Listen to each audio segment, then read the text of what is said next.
If you're looking to play Don't Nod's action RPG Vampyr when it gets released on June 5, here's a bit of information you're going to want to know. It's been confirmed that Vampyr will only have one save slot per playthrough. In a tweet responding to a question about the risk this poses in the event of a corrupted save file, Don't Nod responded with this statement: "We're working hard to make sure no technical issue will obstruct your playthrough." As someone who has completely stopped playing games I was enjoying solely because of a corrupt save file ruining the entire playthrough, I'll admit that this element of Vampyr does worry me somewhat, because I'm sure the developers of those games are working hard to prevent corrupt save files from happening too.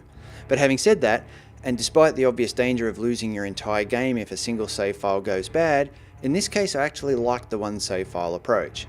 It means as you make your way through the game, your decisions and actions will always be final. You can't go back and change them. It will definitely make you think things through a lot harder than you might otherwise. It will make the game more tense. The stakes will be higher. Stakes. Vampires. But seriously, I think with the type of game Vampyr is promising to be, and its multiple possible endings depending on your actions and decisions, a no turning back approach will serve our experience of the game rather than hinder it.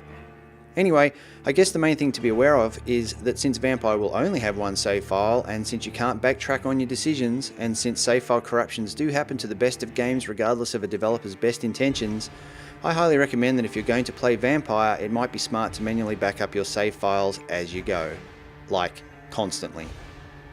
As usual, source links are in the description, which in this case is just a link to Don't Nod's tweet, but it's there, so go click on it, and when you do, I recommend also checking out the entire Vampyr game Twitter feed. It's been pretty active on serving up info about Vampyr lately, so it's a good read.